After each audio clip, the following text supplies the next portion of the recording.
We continue with our lecture series on special care dentistry, and today we are focused on cardiovascular and stroke. So the dental care for patients who have had cardiovascular challenges or stroke. And I'm delighted that the lecture will be given by one of the core directors of this program, Professor Callum Durward of the University of Prosthetic. Callum, thank you very much for doing this lecture. And we also have on the panel myself, Professor Raman Bedi, Emeritus Professor at King's College London, and Dr. Jacob Johns, who is at the University of Malay. Callum, we hand over to you. Thank you. Hello, my name is Callum Durward. I'm the Dean of the Faculty of Dentistry at Putri Sastra University here in Cambodia. Today we're going to continue our series with a lecture on the oral health care in medically compromised individuals.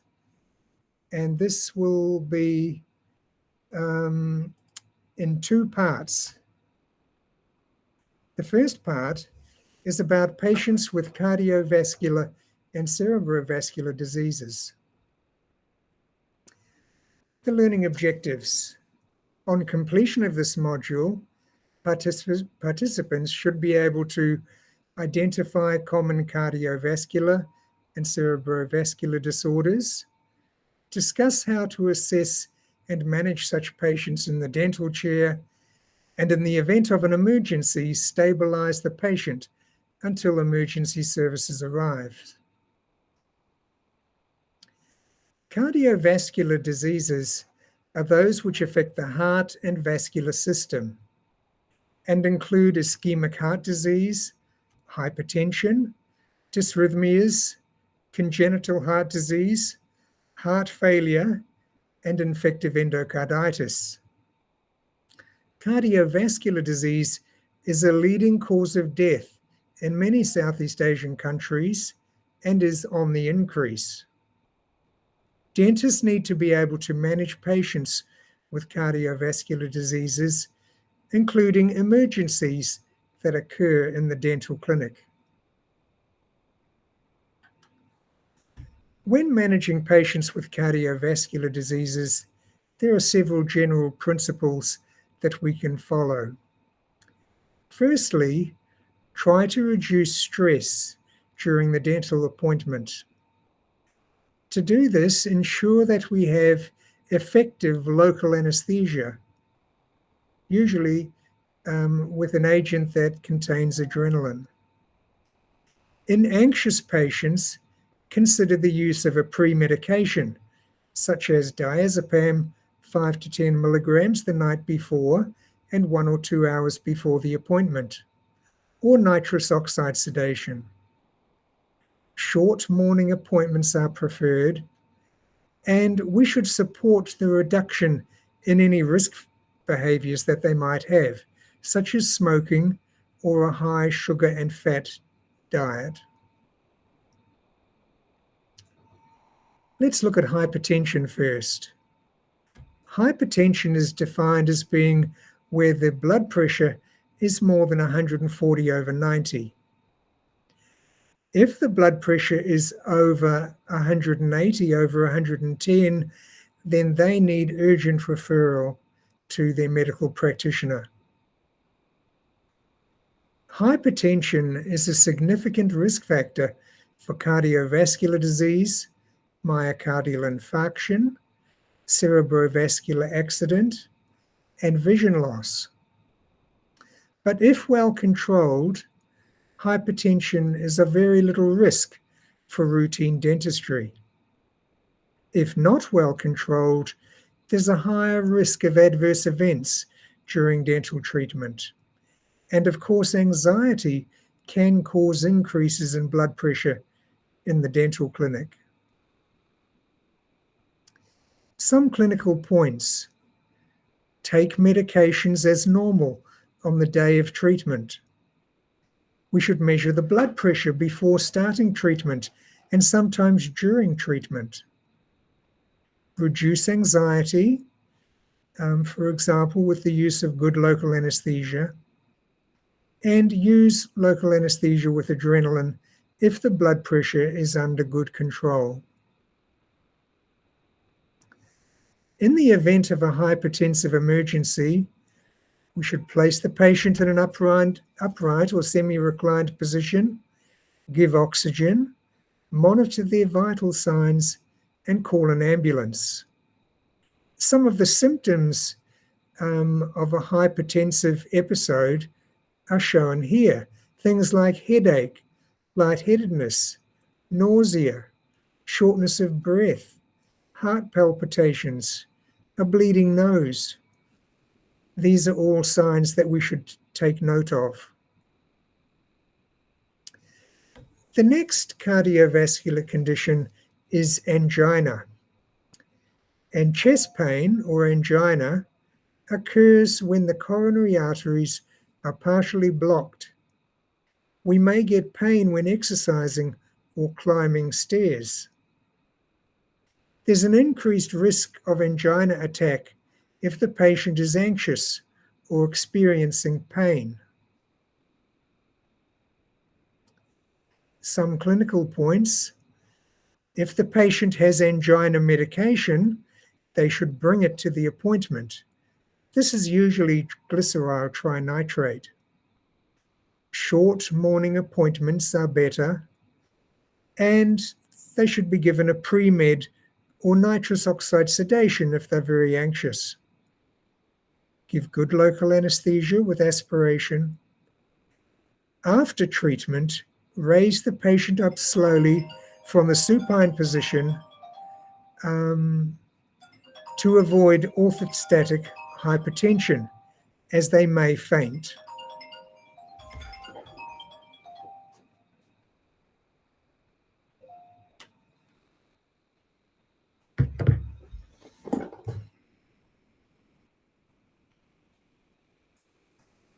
If the patient has an angina episode during treatment, stop the procedure, put the patient in an upright or semi-reclined position, use glyceryl trinitrate spray under the tongue or a sublingual tablet. This can be done every 5 to 10 minutes for a maximum of 3 doses over 15 minutes. The pain should dissipate. Monitor their vital signs and give oxygen if necessary. If the chest pain continues for more than 10 minutes, call an ambulance and send them to the hospital. Myocardial infarctions occur when the coronary artery is blocked, leading to myocardial necrosis. The patient may experience severe chest pain that can radiate to the left arm, neck, shoulder, and jaw, and it's not relieved by glyceryl trinitrate. This can lead to a cardiac arrest, and in fact 50% of those who have a myocardial infarction die within the first hour.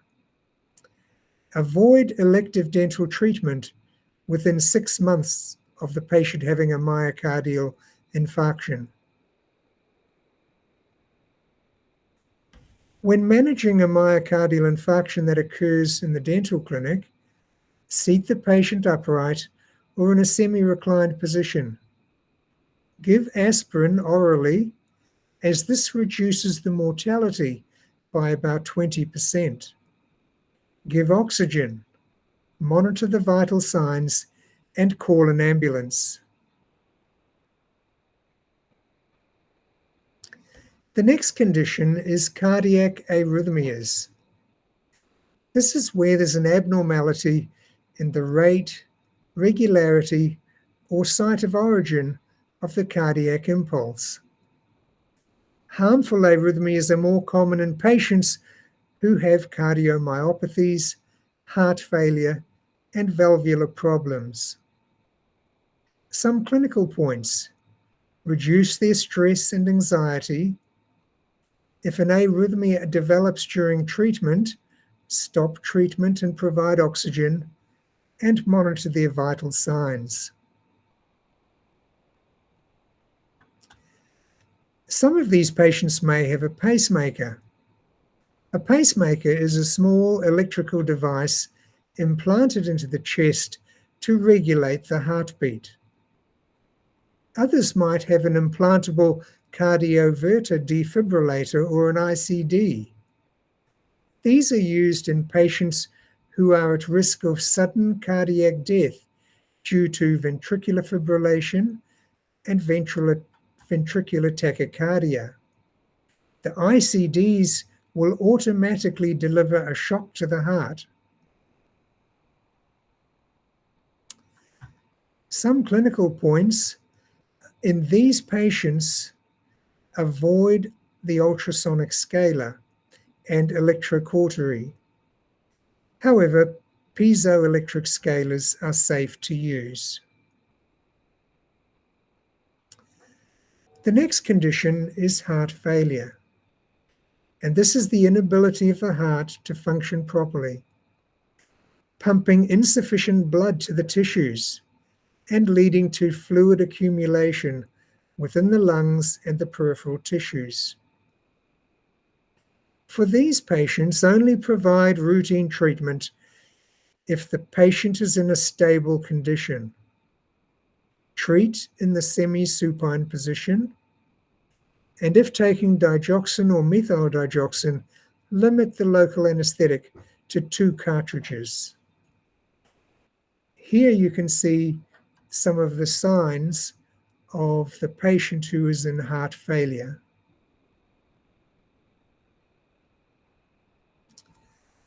The next group of patients are those who are at risk of infective endocarditis. Infective endocarditis is an infection that affects the inner lining of the heart and the heart valves, and it can be life-threatening. It usually develops in people with structural cardiac defects, which can be congenital or acquired, who then develop a bacteremia involving bacteria which can cause endocarditis, most commonly Staphylococcus. The bacteria can lodge and grow on or near damaged or abnormal heart valves, causing endocarditis. Bacteria include the viridans streptococci from the oral cavity, and they can enter the bloodstream following certain dental or oral surgical procedures. At-risk patients should maintain excellent oral hygiene and see their dentist regularly. Recommendations vary from country to country concerning whether they should have antibiotic prophylaxis prior to dental treatment. In the UK, no antibiotic prophylaxis is recommended for any patients at risk of endocarditis.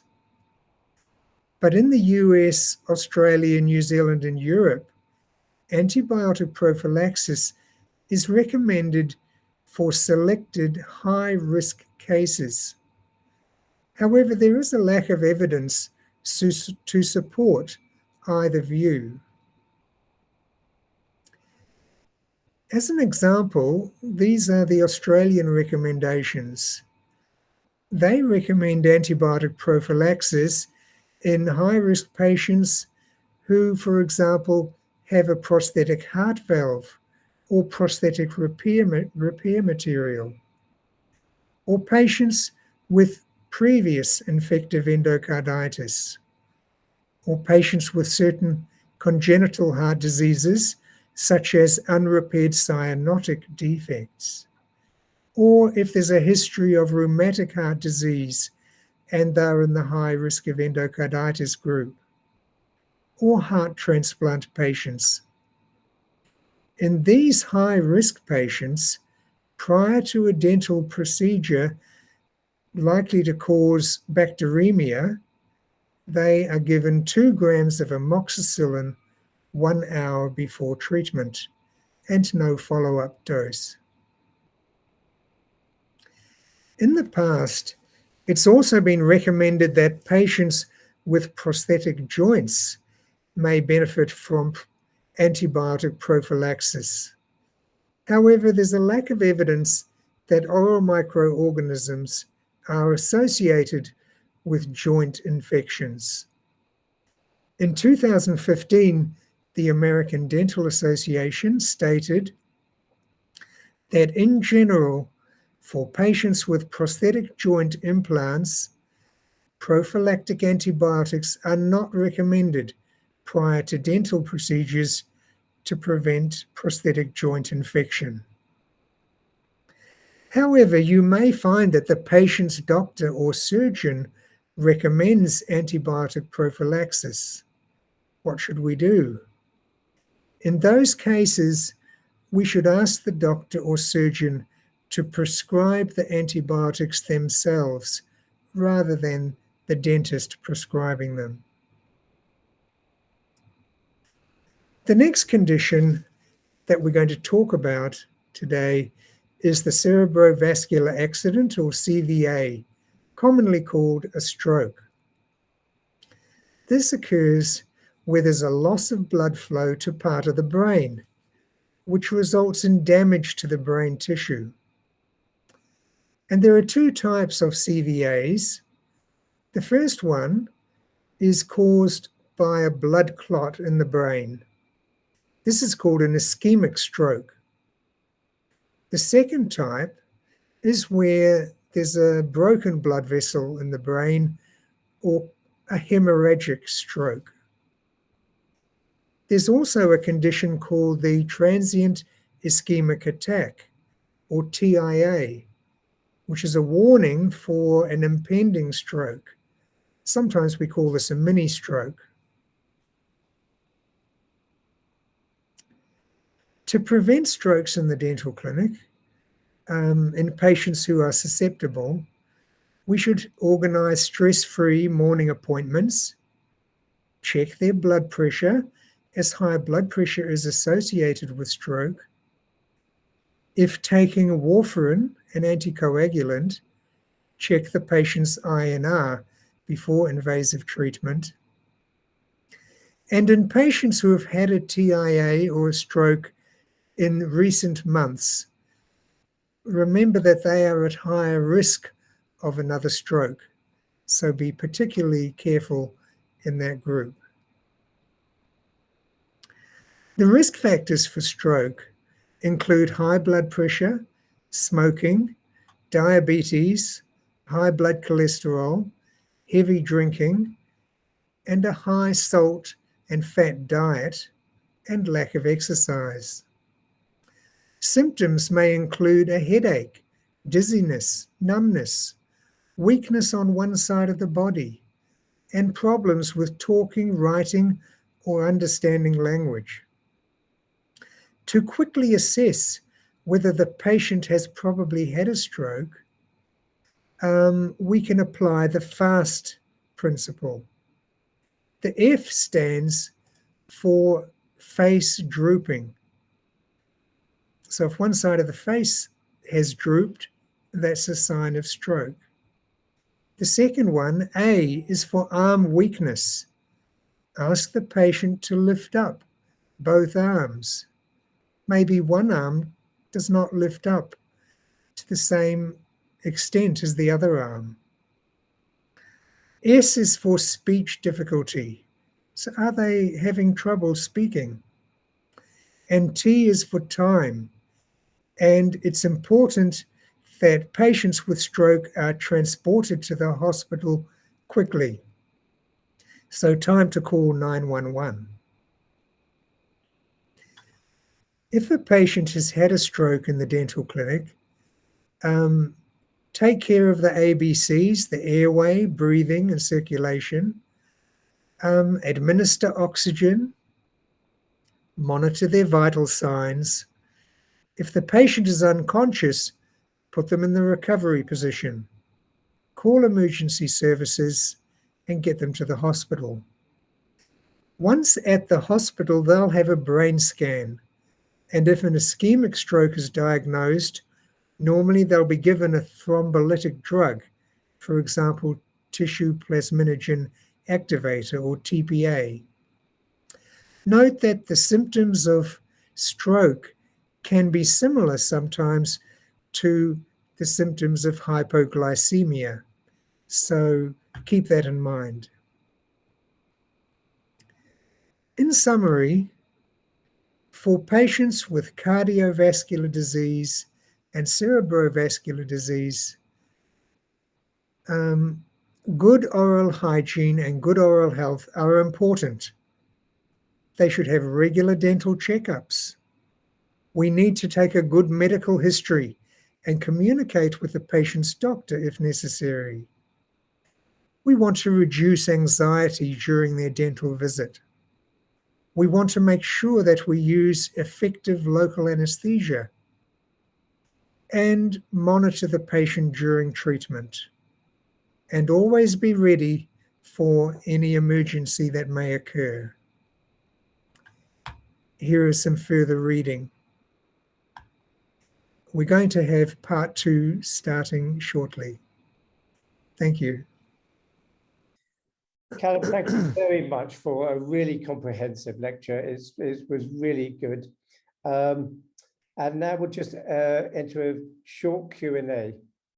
Jacob, is there any questions you would like to ask?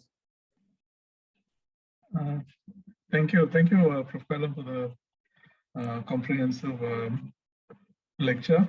I just want to check with you about certain issues regarding nitrous oxide sedation, and then you also mentioned about basic life support. So, is it mandatory for dental schools to conduct courses on this, or how do you certify dentists, or how do you what do you recommend for this, for the dental community? Well, I do think students in all dental schools need to know about how to handle medical emergencies, because that could happen at any time, and it's part of what dentists need to be competent to do. So I'm sure that all dental schools in the region will be training their students about emergency management in the clinic. For sedation, I do think students need to understand things like the indications for sedation, the different types of sedation, and the principles of sedation, but not necessarily be trained to practice it while they're undergraduate students. Some dental schools may get their students, for example, to experience nitrous oxide sedation and how that is given. It's a very mild sedation and very safe, but others may not. I think if students wish to pursue more in sedation, then they should probably undertake a course after they graduate, and from time to time these courses are offered.